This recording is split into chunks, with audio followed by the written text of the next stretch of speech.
দিশা কুকিংয়ে সবাইকে স্বাগত জানিয়ে আজকে আমরা একটা নতুন ভিডিও নিয়ে চলে এলাম। কাঁচা আলু আর চিড়ে দিয়ে এত সুন্দর রেসিপি হয়, বাড়িতে থাকলে করে দেখবেন।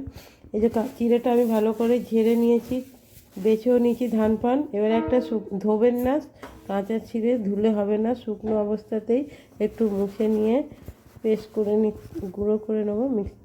যেটা নিয়ে নিলাম ওটা না শুকোলে পেস্ট হবে না, করে নেব। তবে আমি চিড়েটা গুঁড়ো করে নেবো মিক্সারে, কেটে নিয়েছি ডুমো ডুমো করে। এবার কিঞ্চি মতন আদা দিয়ে দিলাম, এবার করব। লবণ দিলাম পরিমাণ মতন, ফ্লেক্স দিয়ে দিলাম, কাঁচা লঙ্কা আদা আর আলুর পেস্টটা দিয়ে দিলাম। আমি মাখিয়ে নেব।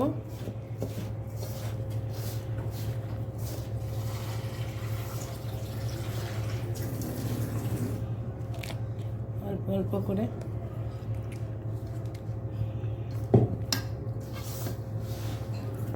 হবে কি না।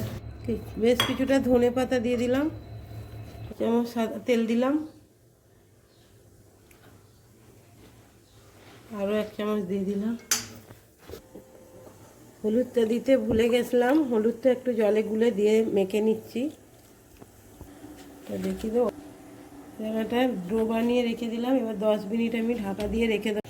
দইটা জল দিয়ে দিলাম,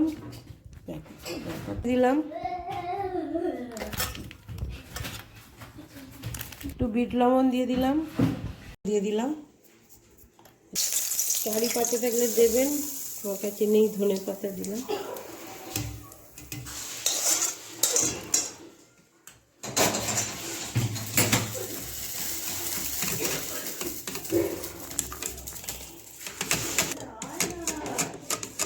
চিলি ফ্লেক্স দিয়ে দিলাম,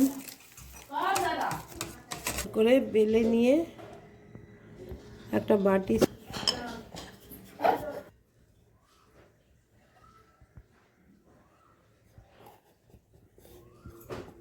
একটা জেলে দিয়ে চাটু বসিয়ে আমি এবার একটা একটা করে ভেজে নেব।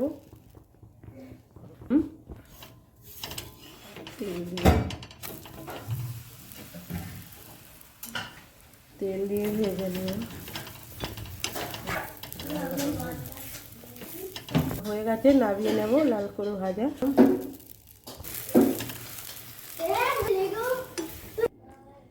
এইভাবে চিড়ে আর আলু দিয়ে করে খাবেন, খেলে দেখবেন ভালো লাগলে রেসিপিটা লাইক শেয়ার কমেন্ট করবেন, বেশি বেশি শেয়ার করবেন, আর একটা লাইক করে আমাকে এগিয়ে যেতে সাহায্য করবেন।